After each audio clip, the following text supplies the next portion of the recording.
Caller Detroit నుంచి Manohar call చేశారు. నమస్తే అండి మనోహర్ గారు. నమస్తే అండి. ఒక 2 క్వశ్చన్స్ అండి. ఇప్పుడు బీఆర్ఎస్ పార్టీ ఖాళీ అవుతుంది అంటే దానం నాగేందర్, తలసాని శ్రీనివాస్ యాదవ్, మహేందర్ రెడ్డి ఇలాంటి నాయకులంతా వేరే పార్టీల నుంచి వచ్చినాయి, ఇక్కడ మంత్రులుగా చేసిన వాళ్ళే. కాబట్టి మీరు టిఆర్ఎస్ లో ఇదివరకు లీడర్స్ ని మీరు క్రియేట్ చేసుకోలేదు. ఎందుకంటే ఉద్యమంలో వీళ్ళు ఎవరూ లేరు. ఉద్యమంలో దానం నాగేందర్ ఎక్కడ, తలసాని శ్రీనివాస్ యాదవ్ ఎక్కడ ఉన్నాడు, మహేందర్ రెడ్డి ఎక్కడ ఉన్నాడు. ఉద్యమంలో లేని వాళ్ళకు మంత్రి పదవులు ఇస్తే వాళ్ళ అధికారం ఎక్కడ ఉంటే అక్కడే ఉంటారు. అది వీళ్ళు నేర్పిన విద్యనే నీరజాక్ష అన్నట్టుగా తయారైతారు కదా.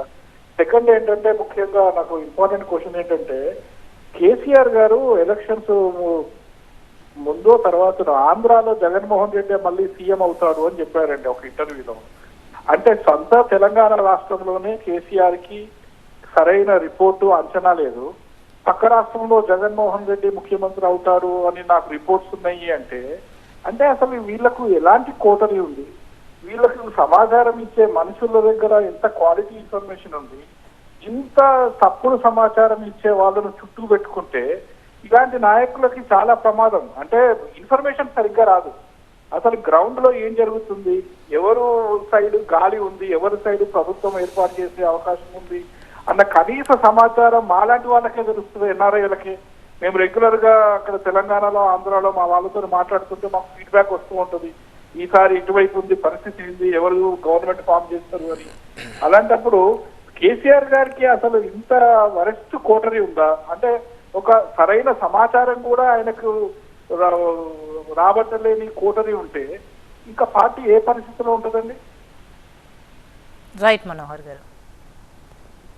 ఇప్పుడు ఓసారి మన అంచనాలు తప్పుతుంది అంటే తప్పదని ఏం లేదు. ఓసారి అనుకున్నది అనుకుంటే ఎక్కువ సీట్లు వస్తాయి. 2018లో మేము 88 సీట్లు వస్తే ఎక్స్పెక్ట్ చేయలే, అయినా వచ్చినాయి. ఓసారి అట్లా అవుతుంది. ఇప్పుడు చాలామంది మాకున్న నెట్వర్క్ సిటీలో ఉన్న వాళ్ళ ఫీడ్బ్యాక్ కొంత తీసుకొని ఆ రోజు వరకు కేసీఆర్ గారు మాట్లాడిన రోజు వరకు కూడా ఏపీలో కొంచెం వైసీపీకి వస్తేనే ఒక ఆలోచన చాలామందికి ఉండే. ఆ రోజు దాన్ని ఎక్స్పెక్ట్ చేసిన అంత మాత్రాన అది తప్పు కాదు కదా, దానికే కేసీఆర్ గారు ప్రభావితం చేసినట్టు కాదు కదా దాన్ని. మరి ఇప్పుడు నేతలను కాపాడుకోవడానికి అధినేత ఎలాంటి ప్రయత్నాలు చేస్తున్నారని? మేడం, మా పార్టీ ఒక ఫ్యాక్టరీ లాంటిది. పొలిటికల్ లీడర్లను తయారు చేసే ఒక కర్మాగారం ఉన్నట్టు మా పార్టీ, బీఆర్ఎస్ పార్టీ. 2004 తర్వాత రాజశేఖర రెడ్డి గారు చాలామంది ఎమ్మెల్యేలను ప్రలోభ పెట్టిన, కింది పై స్థాయి నుంచి మొదలుకుంటే, అసెంబ్లీ నుంచి మొదలుకుంటే కింది స్థాయి వరకు కూడా అందరినీ ప్రలోభ పెట్టినా కూడా మా పార్టీలో చాలామంది కార్యకర్తలు తయారైపోయారు. ఎక్కడికక్కడ కేసీఆర్ గారు చాలామందిని ఒక మంచి లీడర్షిప్ ఉన్న పార్టీగా తయారు చేసిన, కార్యకర్తలను తయారు చేసింది. కాబట్టి మా పార్టీ డోకాలేదు. కాబట్టి మేము కేసీఆర్ గారి నాయకత్వంలో తెలంగాణ కోసం కొట్లాడినాం. వచ్చిన తెలంగాణ ఉద్యమంలో హైయెస్ట్ కేసులు ఉద్యమకారులు ఇక్కడ ప్రతి తెలంగాణ మూవ్మెంట్లో 95% ఎక్కువ పాల్గొన్న టీఆర్ఎస్ పార్టీకి సంబంధించిన క్యాడరే పాల్గొన్నారు. ఇవాళ తెలంగాణ రాష్ట్రం వచ్చింది, పటిష్టమైన నాయకత్వం మా పార్టీకి ఉన్నది. ఒకసారి ప్రజల అంచనాలకు ఓసారి కింది మీద కావచ్చు, అంత మాత్రం మేము పూర్తిగా కనుమరుగైనట్టు కాదు. ఖచ్చితంగా మేము మళ్ళీ తిరిగి అధికారంలోకి వస్తాం. బీఆర్ఎస్ పూర్తిగా తెలంగాణలో కనుమరుగు కాబోతుంది. బీఆర్ఎస్ ఎల్పీ కాంగ్రెస్లో విలీనం కాబోతుంది. హరీష్ రావు బీజేపీలో చేరబోతున్నారు. ఇక మిగిలేది ఎవరు ఉండరు అక్కడ, కేసీఆర్ కేటీఆర్ తప్ప అని కాంగ్రెస్ నాయకుల కామెంట్స్కి మీరేం చెప్తారు? కాంగ్రెస్ పార్టీ నాయకులు మైండ్గా ఈరోజు కాదు కదా మేడం, రాజశేఖర రెడ్డి గారు ముఖ్యమంత్రి ఉన్న కన్సర్వేటివ్లు చాలాసార్లు వాళ్ళు బ్లాక్ మెయిల్స్ ఆ రకంగా మాట్లాడారు. నిన్ను అసెంబ్లీలో రాజశేఖర రెడ్డి గారు మాట్లాడారు, మీ పార్టీలో ఎవరు ఉండరు, మీరు కేసీఆర్ గారు ఉండరు, ఎవరు ఉండరు అని చెప్పి ఆ రోజు రాజశేఖర రెడ్డి గారు మాట్లాడారు. ఎవరున్నారనే కాంచాలి ఇవాళ 88 సీట్లతో 2 సార్లు అధికారాన్ని తీసుకునే కాడికి ఇవాళ మా పార్టీ ఎదిగింది.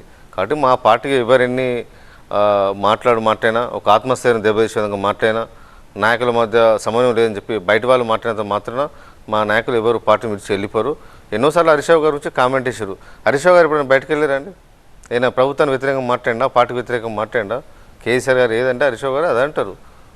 ఏంటంటే టీఆర్ఎస్ పార్టీలో స్పిట్ తీసుకురావాలనే ఒక ఆలోచనతో చాలామంది నాయకులు వేచి చూస్తున్నారు. కానీ అవకాశం ఈ పార్టీ లేదు. అందరూ సమైక్యంగా ఒకటే విధానం మీద ఉన్నారు. కాబట్టి మాకేమీ ఇబ్బంది లేదు. మీరు ఇబ్బంది లేదంటున్నారు, కానీ రోజుకొక నాయకులు వెళ్ళిపోతున్నారు, వాళ్ళు కామెంట్స్ కూడా చేస్తున్నారు. 6 చొప్పున వెళ్ళిపోతున్నారు, ఎమ్మెల్సీలు వెళ్ళిపోయారు, ఎమ్మెల్యేలు వెళ్ళిపోయారు. ఇంతమంది వేరు మేడం, 39 మంది మా పార్టీలో గెలిస్తే ఇప్పటి వరకు వాళ్ళు ప్రతిరోజు బ్లాక్మెయిల్ వేసి, బెయిరిచ్చి, బతిలాడి, వాళ్ళు రకరకాల నజరాలు ప్రకటించి, వ్యక్తిగతంగా వాళ్ళకి అవసరాలు తీస్తామని చెప్పి హామీలు ఇస్తే ఇప్పటివరకు పోయిన వాళ్ళు 7 మంది వేరు. ఇంకా చాలామంది ఉన్నారు. అందరు పోతానికి గ్యారంటీ ఏమున్నది? వాళ్ళు ఆలోచన చేస్తారు. ఎందుకంటే అందరూ ఉప ఉండడానికి ఎన్నికలు- ఎలాంటి ప్రణాళిక వినండి మేడం. రచిస్తున్నారు? ఉప ఎన్నికలు ఎదుర్కొనే దమ్ము వాళ్ళకు లేదు. బీఆర్ఎస్ పార్టీకి ఉప ఎన్నికలు కొత్త కాదు. కానీ ఇవాళ ఉప ఎన్నికలు పోవాలంటే ఇవాళ కాంగ్రెస్ పార్టీ నాయకులు భయపడుతున్నారు కాబట్టి చాలామంది వీళ్ళని తీసుకునే ప్రయత్నం చేస్తున్నారు. నిజంగా మా పార్టీకి ప్రజలు ఆదరణ కనుక లేకపోతే ఇప్పుడు ఎవరైతే కాంగ్రెస్ పార్టీలో జాయిన్ అయ్యారో ఇదే దానం నాగేందర్ గారు కానీ కడియం శ్రీ గారు కానీ ఎవరైనా కానీ వాళ్ళు రాజీనామా వేసి ఎన్నికలు రమ్మని చూద్దాం. డిపాజిట్లు గల్లంత అయితే వాళ్ళకు ఇవాళ ప్రజల్లో కూడా ఘోరమైన వ్యతిరేకత ఇవాళ స్టార్ట్ అయిపోయింది. ఎందుకంటే వాళ్ళే ప్రామిస్ ఇచ్చారు, వాళ్ళే మాట తప్పారు. ఎన్నికల ముందు ఎన్నో మీటింగ్లలో ముఖ్యమంత్రి రేవంత్ రెడ్డి గారు మాట్లాడారు. మా పార్టీలకి వెళ్ళి ఎవరైనా ఎమ్మెల్యేలు పార్టీలు మారితే రాళ్లతో కొట్టండి అని చెప్పి పిలుపునిచ్చిన రేవంత్ రెడ్డి గారు ఇవాళ ఎమ్మెల్యేలను జైన్ చెప్పించుకున్నారు. సో ఇప్పుడు పార్టీ ఫిరాయింపులని మీరు వ్యతిరేకిస్తున్నారా, సమర్థిస్తున్నారా? మేడం, మా పార్టీలో విలీనమయ్యారు. తెలుగుదేశం పార్టీ మా పార్టీలో శాసనసభ పక్షం మాదంలో విలీనమైంది.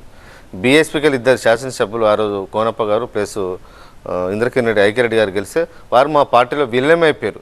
ఎవరైనా విలీనం చేసుకుని తప్ప మేమేం పార్టీ ఫిరాయింపులో పాల్పడలేదు. రాజ్యాంగబద్ధంగా మా పార్టీలు విలీనమైపోయారు. ఆ పరిస్థితి ఇవాళ కాంగ్రెస్ పార్టీకి ఉన్నదా? బీఆర్ఎస్ పార్టీ మొత్తం అలా విలీనమయ్యే పరిస్థితి కనిపిస్తుందా? ఇవాళ వాళ్ళు ప్రోత్సహిస్తున్నారు, ఒక్కొక్కరి దగ్గరికి వెళ్ళి ఇవాళ బతిలాడుతున్నారు. ఆయన కూడా మా పార్టీ చెక్కు చెదిరి మా పార్టీ చాలామంది ఎమ్మెల్యేలు కూడా ఎవరు కూడా వాళ్ళు సంధివ్వట్లేదు. ఏదో కొద్దిమంది అవకాశవాదులు వాళ్ళు వీళ్ళు వెళ్ళిపోతున్నారు తప్ప అందరూ ఇవాళ మా పార్టీలోనే ఉంటారు.